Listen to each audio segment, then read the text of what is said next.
Сайн байцгаана уу эрхэм сонсогчдоо. Та бүхний энэ өдрийн амгалан гэрж Education USA Mongolia хөтөлбөрөөс мэдчилж байна.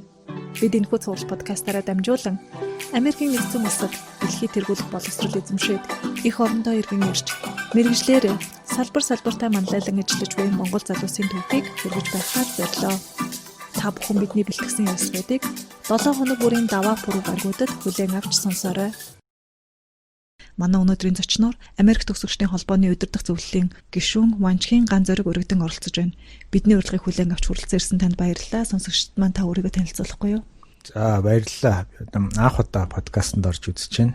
Тийм намайг Ган Зориг гэдэг Ванчхийн. Олон Ган Зориг Монголд байдаг учраас айгуул найзуудаас Ган Зориг гэдэг нэг Винзо гэдэг очтой. Тийм би одоо нэг хагас жил гарны өмнөөс Масагийн удирдах зөвлөлд сонгогдоод шинэ гишүүнээр сонгогдоод ажиллаж байна. Өмнө нь яагаад Америкт олбогдсон гэхээр жилийн өмнө яг өнөөдрөөс жилийн өмнө IVLP хөтөлбөр байдаг. International Visitor Leadership Program гэдэг American State Department-аас санхүүждэг. Маш олон зөвлөлбөр байдаг юм байлаа. Би болохоор NGO management буюу төрийн бас байгууллага удирдлага гэдэг нэлээд сонирхолтой комплекс 3-7 хоногийн баг зам ирэх хугацаатайгаа нэлээд баг сарын тим хөтөлбөрт хамрагдаад эрчимчилс хөтөлбөрт хамрагдаад Америкийн янз бүрийн төрийн бас байгууллагууд тэр дундаа хөгжлийн бэрхшээлтэй ялангуяа оюуны хөгжлийн бэрхшээлтэй иргэдээ Америк улс ерөөхдөө яаж одоо асарч хамгаалж төр хувийн хвшил төрийн бас байгууллагууд хамтарч ажилладаг гэдэг туршлага судлаад ирсэн. Тэгж Америкт олбогдсон доо. Оюуны бэрхшээлтэй хүмүүс гэснээс хөгжлийн бэрхшээлтэй болон оюуны бэрхшээлтэй хүмүүст боловсрол олгох бодлого дэд бүтцийг бий болгосон байдал нь ямар байдаг юм бол Америкт уу? Америкт юм. Яг уу Америк ч өөрөө тухайн улсын үндсэн философи нь хувь хүний эрх хэрэгчлөө гэдэг айгу хүчтэй те либерал талын бодлоготой тэр утгаараа яг хүний одоо суур хэрэгцээ болсон боловсрол эрүүл мэндийг тэргүүн зэрэг тавьдаг боловч нэг капиталист нийгэм учраас ялангуяа эрүүл мэндийн халамжийн бодлого тал дээр миний хувьд бол бас нэлээд л тийм чаленж юм уу сорилттой санагдсан л да. Ялангуяа энэ Монгол улс өөрийнхөө улс болон Япон зэрэг улстай Ази улсуудтай харьцуулахад ягаад гэвэл тэнд хүн ажилдаа орлоготой байж ижил яг ингэж те одоо илүү бүтээн амьдрна гэдэг шиг тэгж 50 амьдрах боломжтой. Тэрнээс биш яг одоо юу гэдэг хөгжлийн бэрхшээлтэй ч гэдэг юм ажилгүй тийм хүмүүсийн хувьд тэр нийгмийн даатгалын систем энэ нь болоос нэлээд хүндэл юм байл л дээ. Гэхдээ боловсролын хувьд болохоор аль хэдийн тийм инклюзив одоо сервис провайдер гэж ярьдаг тийм бол болцсон. Одоо бодоход одоо саяхан юм шиг боловч ердөөл нэг 60-аад оны үед Америкч нөгөө арьс өнгөний үзэл гэж нэлээд өчтэй байж арай намжаад түүний дараа хөгжлийн бэрхшээлтэй иргэдийг одоо ялгуурлан гадуурхахгүй нийгэм байгуулахын төлөө нэлээд том ажил хийсэн байл л дээ. Бид нар яг нөгөө кино минон дээрээс нь дандаа гоё талыг нэлээд хараад идэг. Бид нар Америкт байхдаа санал тавьж байгаад бүр хамгийн ядуу хамгийн тийм хүнд дүүргүүд дээр муучууд дээр очиж исэн л доо. Тэндээ очиод бас байдал кинон дээр гардгаас бүр шал өөр. Тэ ядуурал одоо тэр архиталч гэдэг юм уу доох одоо гимт хэргийн тархалт насан туршаагүй хүмүүсийн одоо хүүхдүүдийн гимт хэрэг даалбогч байгаа байдал энэ төргээд ерөөхдөө нэлээд тийм хүнд дүүргүүд нэлээд байдаг.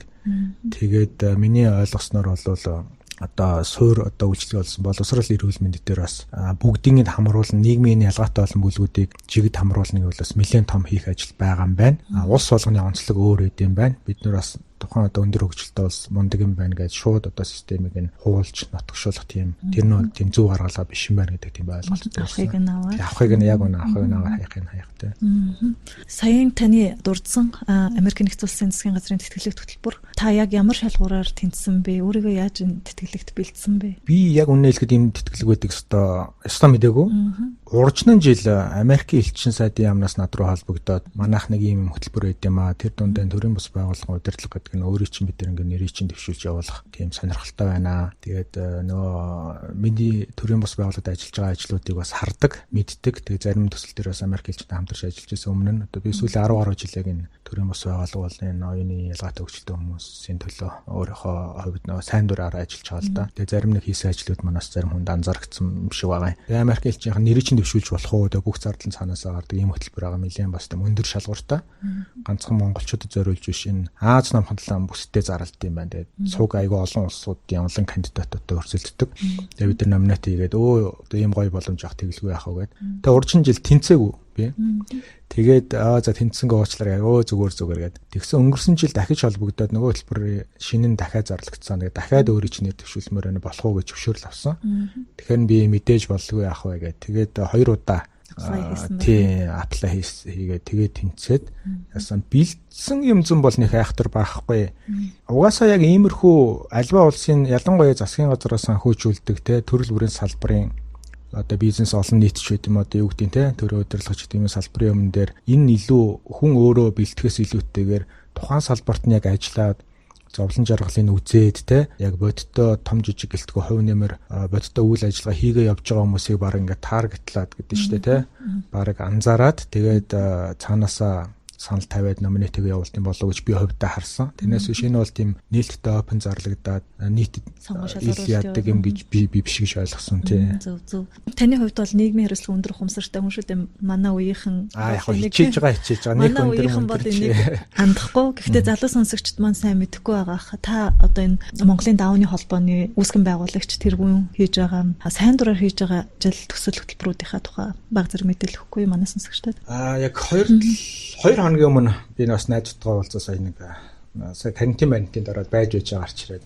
ойд уулзаг найзтайгаа манай намайг шоолоод байсан. Дэлхийн ертөнцийг аврах гэдэг ганц хүмүүс гээл тэр нь бол айгүй олон юм төрийн бос улсын дүр ажил хийгээд тэгээд яг хоо зүгээр одоо бодоход хамгийн тийм гүн сэтгэл үлдээсэн түүх юу вэ гэхээр нэгдүгээр курсээ төгсөөд амарч барьж байгаа дээрэл би чинь дарахных одоо дарах орж ирээл тэгээд нэгдүгээр курсээ төгсөөл уучраа болохгүй л тэгээд зуны амралтаараа юу ч хийгээгүй тэгсэн гэсэж өнгөрөөгөл хоёрдугаар курс 9 сарын 1 болоо хоёрдугаар курст ороод манай нэг эдийн засгийн багш байсан баха хүүхдүүдээс яг асууж байгаа анх цуглаж байгаа штэ амарч ирчээд зуны 3 сарыг юу хийж өнгөрөөвөө гэж айгу сериосны асуусан л та. Тэгсэн манай ангийнхан бүгдээрээ л бас энэ тэндээс хотоо сүдэгаадаа сугалсан хүмүүс өгдөөдөөсөн залуучууд. Бүгдээр айгу үр бүтээлтэй өнгөрөөсөн байсан л та.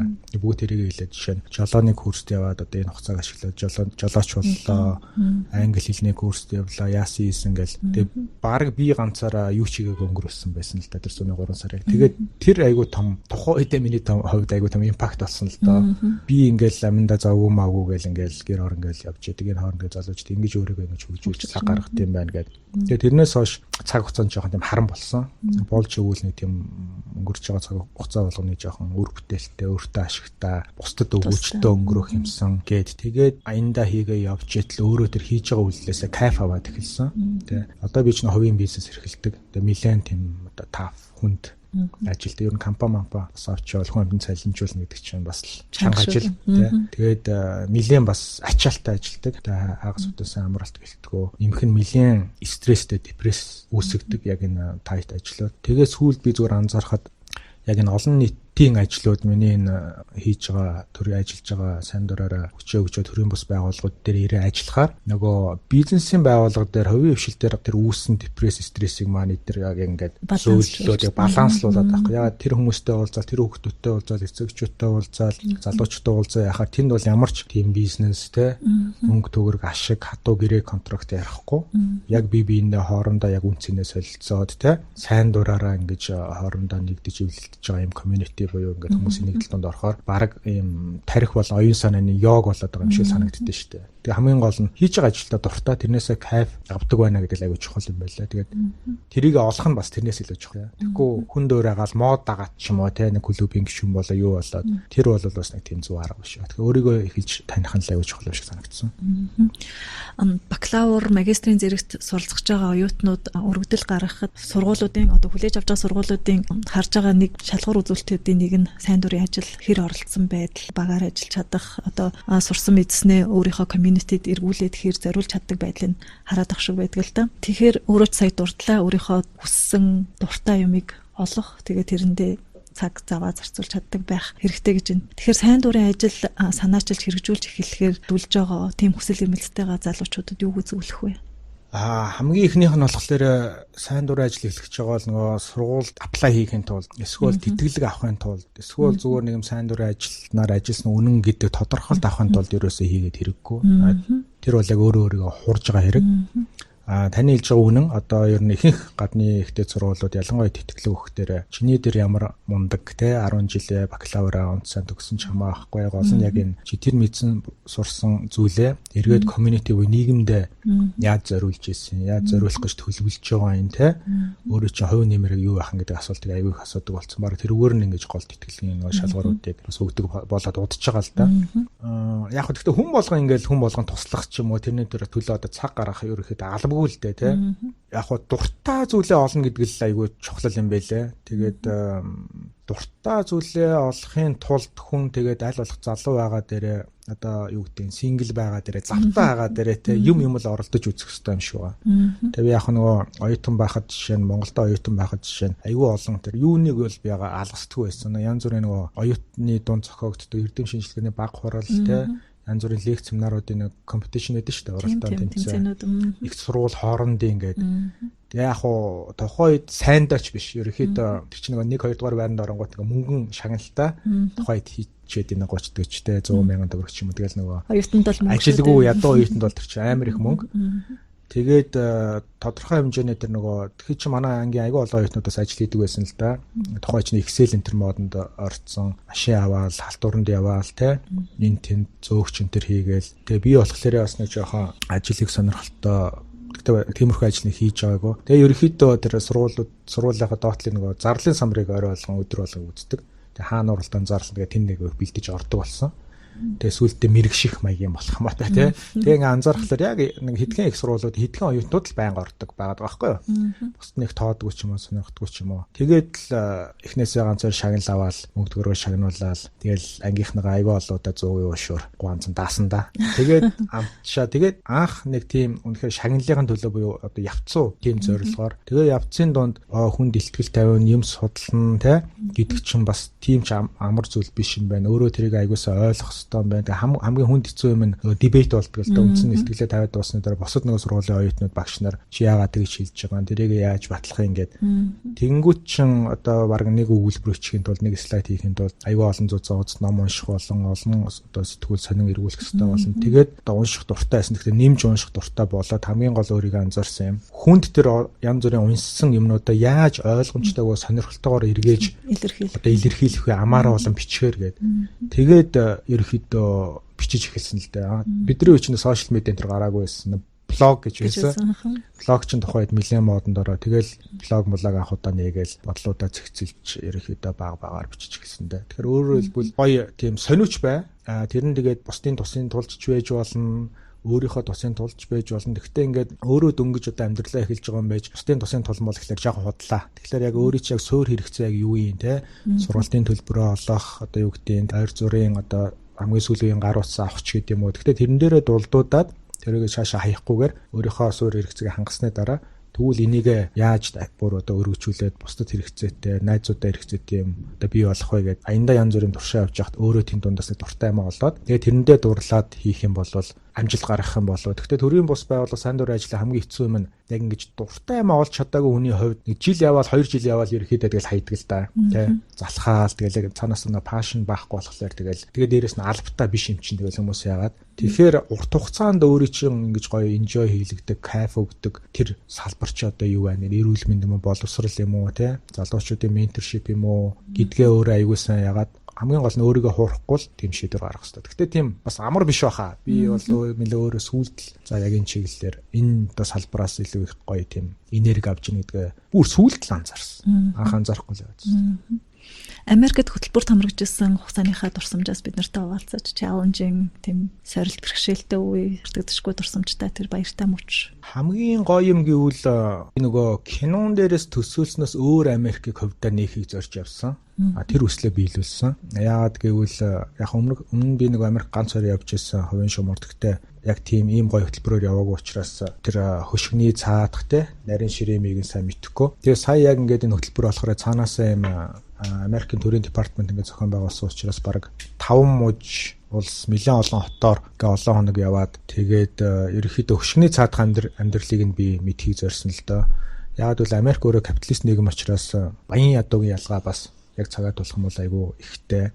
Тэгээд нөгөө marginalized group гэж ярьдаг те эмзэг бүлэг гэж ярьдаг те монголоор бол тэр бүлгийнх нь амьдрал яг энэ капиталист нийгэмд ер нь яаж өрнөдөө хөшгөний цаан тийм тэднийгээ тэтгэж байгаа асарч байгаа тэр мөнгө төгрөг нь хаанаасаа гардیں۔ Тэн дундаа надтай адилхан ажил хийдэг төрийн бус байгууллага иргэний нийгмийн хүмүүс нь ер нь ямар схемээр ажилтیں۔ Хаанаас санхүүжилттэй болоод өөртөө над шиг ингээл 10 хэдэн жил ингээд цалингөө тийм сайн дураараа ажилт юм уу эсвэл ингээд эсэргээрээ бүр өндөр цалинтай мундаг мэрэгжлийн хүмүүсийг хөлсөж ажилуулд юм уу гэдгийг мэдхийг зорьсон. Тэгээ ерөөхдөө бас асуултуудынхаа хариултуудыг олсон. манайхан болохоор non government organization гэж яриад байдаг төрийн бас болоо. Тэнцээ болохоор NPO буюу non profit organization гэж ярьдаг юм байна. Тий. Яг хальт ингээ сонсоход нэг тийм юу биш. Нэг утгын нэг ялгаа байхгүй юм шиг мөртлөө non profit гэдэг нь ашиг олж болохгүй гэсэн үг ерөөсөө биш. Харин ч үйл ажиллагаа аягүй сайн ашиг олох хэвээр. Гол нь олсон ашигаа нөгөө нэг юу гэдэг удирдах зөвлөж гүйцэтгэх удирдлага нь үнэтэй машин аваад ч юм уу байр сууц аваад хувьдаа ашиглаж болохгүй. Эргээд тэр ашиг нөгөө төрийн бас байгууллагууд нь шингээд үйл ажиллагааны улам өргөжих хэвээр. Тэр утгаараа төрийн бас байгууллагууд нь аягүй тийм бизнес сэтгэлгээтэй юм байлаа. Одоо зарцуулж байгаа цаг хугацаа болгоно үнэлдэг те тэр хэрээр нөгөө иргэдэд үзүүлж байгаа үйлчлэг нь айгүй чанартай иргэдэн тэр хэмжээгээр нөгөө хүмүүсээс юм хариуцлага нэгтдэг бүтээгдэхүүнчний чанарыг нэгтдэг яг тийм одоо юу гэдэг хаалтан дотор хэлгээд тийм коммершил гэдэг арилжааны журамтай болсон нөгөө талдаа ингэж санхүүжилтээр хариуцлагыг айгүй сайн гэж барьж байгаа байхгүй юу Монголд болохоор яг цэвэр одоо ийм одоо сайн дурын одоо үндсэн дээр яваад байдаг тэ сайн дурын юмны гоё юм сайн сэтгэл боловч нөгөө талдаа одоо улас даяарх том үйл ажиллагаа явуулъя гэхэд тоглоом биш л дээ эн чинь санхүүжилт нэлээд шаардлагатай болно бүтэн цагаар нэг хүн дор хаяжны хүн ажиллах шаардлагатай болно тэр хүн нь сайн дураар ажиллах тийм боломж байхгүй бид нар чинь бүгдээрээ л адилхан залуучууд те байрны зээл машины зээл үр хөвгөдтэй сургуулийн төлбөр явж өгнө тэгэхээр ингээд хүний амьдралыг чи сайн дурын ажилтан байх хэвээр нийгмийн сайн сайхны төлөө ажиллагээд ингэж зөөлж болохгүй. Цаана ямар нэгэн орлогын хөөсөөрөө нөгөөний хохирохгүйгээр ингэж явах хэвээр. Тэгэхээр тэр схемээр Монголд бас төдийлөн Америк шиг болдог гэж хөгжөөгөө. Бидний нөгөө энэ анх төрийн бус байгууллага сайн дурын ажил гэдгийг бас нэг талаасаа ойлгож байгаа ойлголт хандлага. Би удирдлага талаас нь ярьж байгаа шүү те. Тэрийн институцийг удирддаг схем нь бас нэлээ өөр юм байл л дээ. Урт хугацаанд янз бүрийн төрийн бас байгууллага, сайн дурын байгууллагууд амжилттай явах нэг шалтгаан ялчвал нэг ийм системээр бол орох хэрэгтэй юм байлээ. Тийм тэрийг айгүй сайн анзаарсан да. Тэгээ нөгөө талдаа шоконд орсон юм гэвэл би нөгөө хийсэн өсөл тавьжаад хамгийн хүнд дөргүүдээр нь очсон. Тэгээд хүнд нөгөө мужуудаар нь явсан хамгийн их нөгөө гин тэргийн гаралттай ядуу энэ тэргээд тэгээ тэнд он чин голцоо хар арснуудын мужууд болчиход байгаа. Тэгээ тэр нөгөө нэг айхтар музейнүүд те арьс өнгөөр ялгуурлан гадуурхдаг байсан, тамлан зовоодог байсан. Одоо нэг KKK гэж нөлгөн бааш нэг цагаастаа багтаа тийм тэд нар мэдэрийн ингээл түүх мөхөн ягаал уншаал видеог нь үзэл ингээд одоо ингээл юм гоё болцсон юм соёлтой мундаг хүмүүс саяхан те ердөө 40 50 жилийн өмнө ямар амар одоо бие биенийхээ эсрэг үзий ядалттай биенийхээ амийг хөнөөгөөд те тэгээд эрхийн зурч бүр яг өнөд бүр амтэн шиг бүр ингэж харьцажсэн гэдгийг ингээ мэдрэх тийм амар шокон байсан л да. Тэгээ бүр итгэмээргүй. Гэхдээ бүх юм ингээ баримттай байсан. Тэгэхээр хүний нийгэм ямар богино хугацаанд муухай сайхан болж болтыг. Эсвэргээрээ ямар богино хугацаанд сайхнаас муухай байж болтыг. Одоо сая коронагийн кейс шүү дээ. Тэгээд тэнд ингээл би тэр одоо Францыг үзье ядаал те. Би бинээ үзье ядаал нэг жоохон юмнаас болоод те.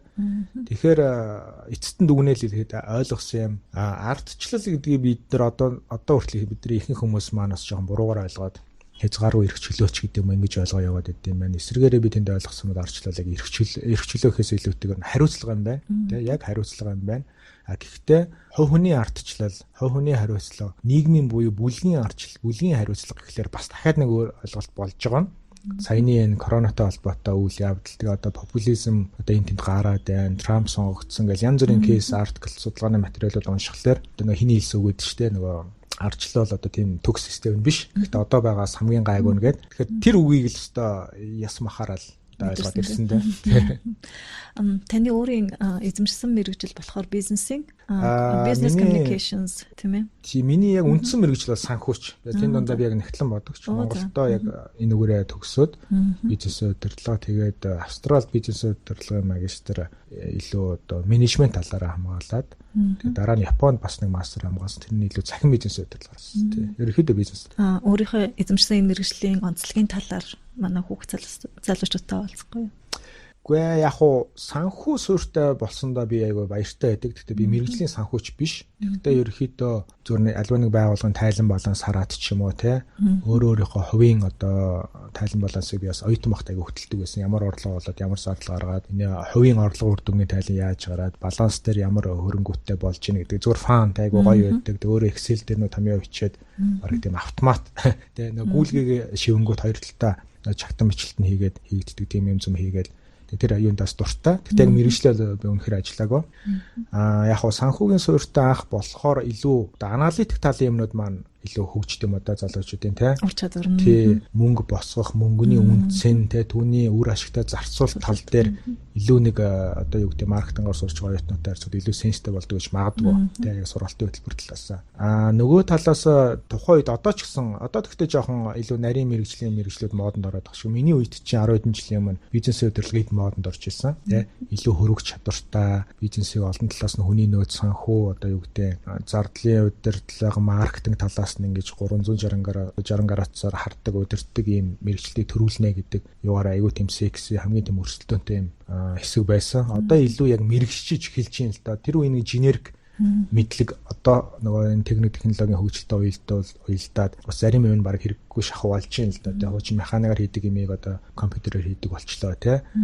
Рационал шийдвэр гаргадаг ихэнх юм ер нь технологи руу ингээд шилжиж байна.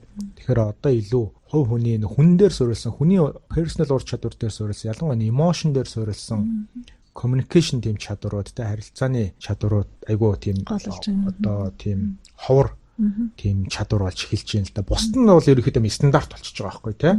Бүгд стандарт болчихж байгаа. Тэр нэг машин давхар шалгах чинь тэнд чи хаана алдж байгаа ч дорн гаргаад ирнэ.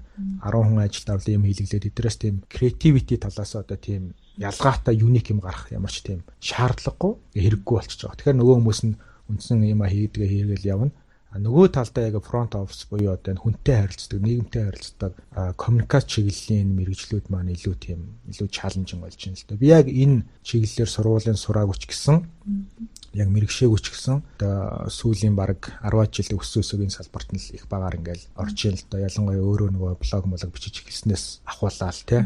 Тэгээд дараа нь медиа компанид орж өдөртөх ажил хийж үзсэн. Одоо яг энэ чиглэлээр өөрийнхөө компани байгуулаад ажиллаж байгаа. Мэргэжил сонгох гээд шийдвэр гаргаж чадахгүй одоо өөртөө бас зөрчилдөөд эцэг ихтэйгээ зөрчилдөөд байж байгаа хүүхдүүд байгаа. Тэр хүүхдүүдэд юу гэж зөвлөх вэ мэргэжил сонголтын дээр? Өөрийгөө л аягүй сайн сонс гэж хэлэндээ. Тэгээд яг би сая нөгөө сайхан амьдрах урлаг гэдэг намыг 2-3 дахин уншиж байгаа. Тэгээд тэр бас миний сүүлд уншсан номнуудаас аягүй тийм хурцаар аягүй одоо илт тоддоор шуутхан одоо ингэж бичсэн. Тэгсэн мөртлөө тэрийг аягүй гой жишээгээр тайлбарчсан ном байлээ л дээ. Тэгээд тэнцээс өчигдөр ойрхон би эргүүлээ сууж яхад яг нэг сонирхолтой хэсэг юу байсан л да нэг бүлэг нь ихэнх хүмүүс өөрийнхөө нөгөө үндсэн хэрэгцээ хүсэл горилго 3 баяраас ялгадаг гинэ.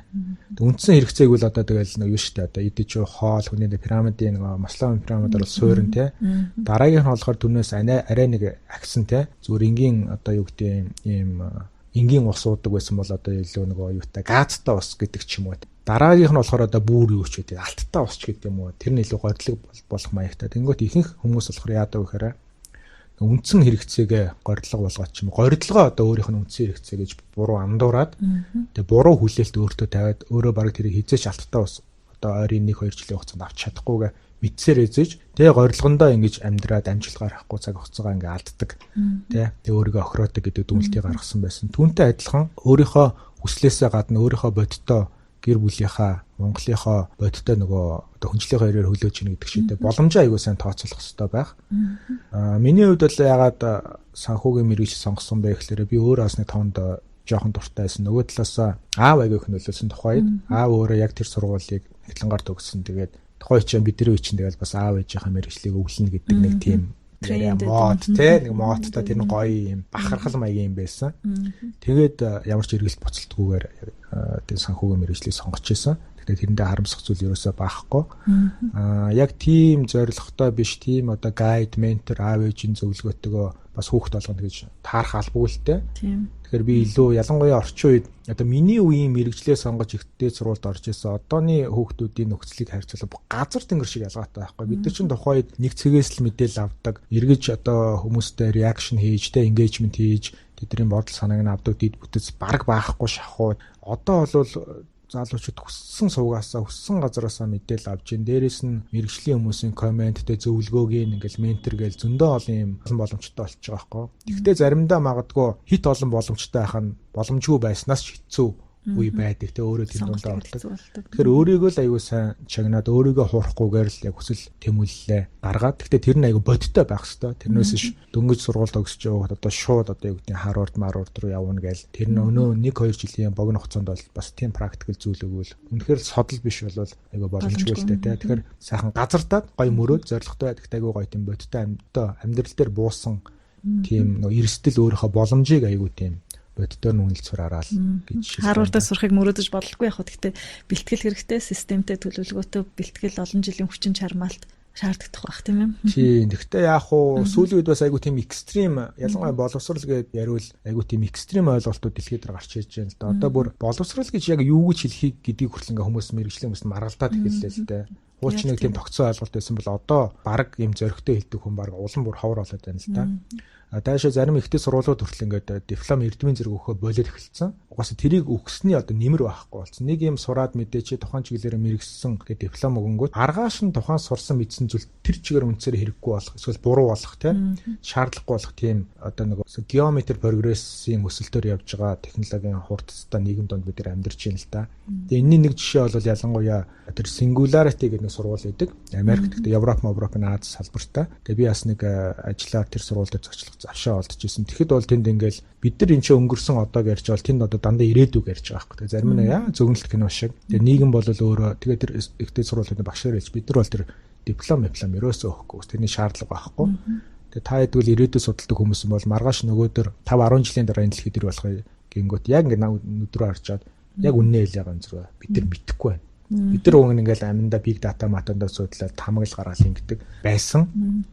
Ихэнх нь байгаа ондог байсан. Одоо улам бүр онхоо болж гэлж байгаа. Одоо таамаглахын аргагүй тийм ирээдүрөө ингэж явж байгаа. Ялангуяа тэл тэр хиймэл оюухан, тэ квант мовон тэгэл ярих юм бол яг уу жоо хэтрүүлэгтэй ч биш магадгүй. Гэхдээ би бол итгэсэн. Яванда энэ хөгжлөөрөө бол нэг эдгээр жилийн дараа хүн өөрөө машиныг удирдахад нэлээд тийм асуудал үүсч эхэлнэ гээл тэ. Хуучин хүн машин зааж өгдөг байсан бол одоо машин өөрөө бие дааж ингээд сурдаг процессор айлтын орчихсон. Тэгэхээр явандаа машин ч өөрөө одоо ингээд эмоц ярьдаг болж эхэлж байгаа ч яах вэ? Ингээд мэдэрч эхэлдэг. Тэр технологи руу шилжиж байгаа. Тэгэхээр ингээд төсөө бодглохлоор ингээд айгүй амар л байгаа юм л да. Тэгэхээр энэ нөхцөлд залуучууд өөрсдөө бас ирээдүйд ямар мэрэгчлэлтэй болох юм, юу хийх юм, яаж мөнгө олох ихээсээ илүүтэйгээр би юу хийж иж өөрөө гоё ад жаргалтай те сэтгэл хангалуун байхын гэдэг дээрээ суурилж мэрэгжил болон ирээдүйд гаргаж байгаа шийдвэрээ гаргавал илүү урт хугацааны байх болов гэж бодож байна. Гадаадд суралцахаар явж байгаа олон залуус ер нь тэр суралцсан ус орондоо үлдэж ажиллах, амьдрах сонирхолтой байдаг. Бүгд биш байх л да. Өөрөө бол Монголд эргэж ирнэ гэж бодож ирсэн биз дээ, зорж ирсэн үү? Тэгсэн. Үнэн ер нь бол боломжтой болвол сургуулаа төгсөөд бас тэнцэнэ 1-2 жил ажиллахад бол гэмүүлтэй. Яг сурсан мэдснээрээ те. Тэрнээс өөр мэрэгжлийн юм их бол цагийн гарч байх. Яг хоо би Австралид байхад манай ангид байсан MBA ангийн бүх гадаад оюутнууд үлдсэн. Тэр нэг байнга орсон суугч ирэх байдаг нэг PR гэдэг permanent residence гэдэг тэр лөө apply хийгээд би тэгээ apply хийхэд бол аюун өндөр магадлал тэнцэх боломж байсан л да. Тухайн үед нэг тийм 3 билүү 4 шалгуураар яадаг байсан онооны систем өгөөд эхнийх нь айлуулах бас залуу байх хэвээр. Тэр англи хэл IELTS тэр нөгөө оноонд доотлон тэд байх хэвээр. Тэгээд ийм нарийн мэрэгчлэр сурсан байх хэвээр гэдэг нь миний санхүү юу орчиж исэн. Тэгээд яг хөө тэнд сураал янз бүрийн ингээл хар ажил хийгээл тэнцэж 2 жил гаруй болсон. Тэгэхэд эрчнийн гоё нийгэм ч гэсэн магадгүй миний нэг хувь хүний зан чанар ийм бэлэн юм ч юм уу тийм байнгын тогтмол адилхан юмнаас ерөөхдөө өөддөг. Тэгээд бүх юм таамаглаж болдог. Ойлгомжтой ингээл нийгэм гоё, аюулгүй, эрсдэлгүй боловч залуу хүний үед дөнгөж 20 гаруй наадсан залуу хүний үед тэр чинь ингээл жоох утгаараа утгарт болж эхэлж байгаа байхгүй ингээл те бүх юм ойлгомжтой. Тэгээ Австралид үлдээд би яг тэр улсад оруулах миний хувь нэмэр одоо нэг эдийн засгаар бол нэмэн үнцэн гэж ярьдэн шүү те. Нэмэн үнцэн гэвэл надад бол би тэр улсад оруулах юм юу ч байхгүй. Тэгээ тухайн үед чинь тэгэл монголчин бас банк санхүүгийн салбар нуунч өсөөл ингээл яг л хөгжиж байгаа болсон яг сонгодог жишээ. Найзуудтайгаа ирээлэнгөө тим чин болж ийм анхны одоо юм төлбөрийн карт гаргаж байгаа ATM гэдэг юм орж ирнэ гэж гэл тэнд энгийн юм тэнцээ ингээд бүр ингээд цоошин. Яг ажил амьдралын сонирхол чаленж сорилтын хувьд амжилтын хувьд ч гэсэн Монголтой бол өстой хангалттай хийх ажилтаа өөдөх завгүй. Нөгөө талаас жоохон юм игээд үр бүтээл гаргаад тэрийгээ ингээд бүр амжилт болоод тамгалах тийм боломжтой гоё орон зай байгаад байгаа байхгүй юу. Тэгээ тэр утгаараа ямар ч одоо эргэж бодох юм багахгүйгээр Монголтой ирсэн. Японд дараа нь төгсөөч гэсэн санаа дахиад Монголтой ирээд ажлыг улам одоо сурч мэдсэн юм Монголдоо гэж үлээгээд тэр нь илүү магадгүй миний нөгөө бэлэн одоо том одоо юу гэдэг байгууллагын нэг эрг шураг болсноос өөрөө ингээд том жижиг хамаагүй нэг юм үр бүтээл гаргаад тэрнийхээ дөрөв депресд нь 7 өдрийн дараа сарын дараа ад жаргал болоод кайф болоод хувирдаг тэр нэг юм тэр энэ ажлын адреналин л одоо би дуртай юм шүү байгаа. Байнга юм бахангүй мэдхгүй. Сүүлдээ одоо жоо ядардаг л болоод байгаа. Австралид суралцлаа, Японд суралцлаа, Америкт бас сургалтанд хамраглалаа. Энэ бүх хугацаанд ямар өөрчлөлт гарсан бэ өөрт чинь? Өнөөдрийн ганц зориг болж төлөвшөхөд ямар хүчин зүйл нөлөөлөв? Гадаад сурсан нь намайг тэр чигт нь өөрчилсөн гэж хэлж болно. Австралид бол би яг ажлыг чин сэтгэлээсээ яагаад хийх ёстой юм гэдэг зүйлийг аягүй сайн ойлгосон. Яагаад гэвэл тухайд би бас нэг оюутан байсан. Амжиргааны өртөө болоход бол янз бүрийн ажил хийдэг байсан. Ажил хийгээд ажлын хичээлийн бүтэн цагийн хичээлийн хажуугаар 2-3 давхар ажил хийнэ гэдэг нь өөрөө тийм амар биш л дээ. Тэгээ баг өөрийн 4-5 босоод хичээлдээ яваал, ажиллаа хийгээл, буцаж хичээлдээ яваал ингээл шөнийн шифтэнд гараал. Тэгээ даалгаврыг амар байдаг л дээ. Зарцуулж байгаа тэр цаг хугацаа өөрөө надад аягүй харан болоод эхэлж байгаа. Нөгөө талаас тэр зарцуулж байгаа цаг хугацааны үнэлгээ, ажлын үнэлгээ гэдэг чинь өөрөө ингээд мөнгөний үнцнийг аягүй сайн ойлгоод тэр цаг хугацааг аягүй тийм үр дүнтэй өөрийгөө хууралгүйгээр ингэж өнгөрөөж явах хэрэгтэй байна гэдэг зүйлийг аягүй сайн ойлгосон. Японы нийгэмд бол энэ технологийн шилжилт яаж хүний нийгмийг өөрчилж байгаа гэдэг зүйлийг аягүй сайн ойлгосон. Тэгээ товчхондоо Америк яваад ирсэн сургалтаар бол би илүү өөрийнхөө зорилгыг дахиж томьёолох гэж оролцсон. Хууч одоо ер нь бол Америк явж ирээд л тухайд анх нөгөө өөрийнхөө тэр нөгөө шугамар найзуудтайгаа бас нэг анги болол Yale-ийн сургууль Монгол дээр очиод яаж хад бол ерөөхдөө тэнчэнээс ерөөхдөө өөрийнхөө зорилгыг дахиж нэг тодорхойлж үзье. Анх юу өсчээс одоо тэрэнд өрсөн мөг юм уу дараагийн одоо өсөж байгаа юм чи юу юм гэдэг бодолтын тэр цэг рүүгээ ороод тэгээ ерөөхдөө ирээд л хувийн компани байгуулсан л да. Хэрвээ би иймэрхүү гадаад дотоод явж янз бүрийн сургалтанд сууж янз бүрийн хүмүүстэй уулзаж мундаг хүмүүсийн лекцийг сонсоог байсан бол одоо миний хувийн карьер ч юм уу тэр зүйл шал өөрөөр байх байсан баг. Тэгэхээр айгүй их нүдэл нээд юм байлээ тий.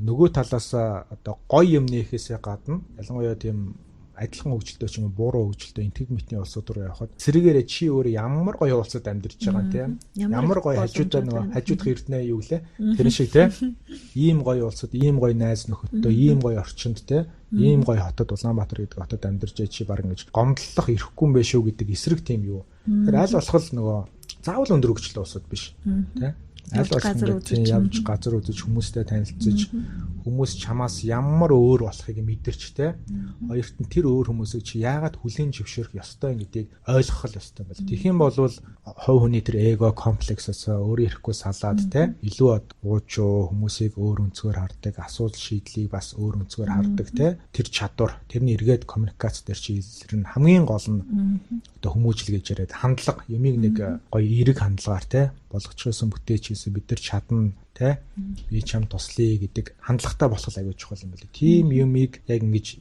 явж наан цаана стэйсэн шидэм хүмүүстэй уулзч яаж өөрөө тэднүүд нь хутгалцж яаж л яг ойлгох юм бэл. За баярлалаа ганцэргөө.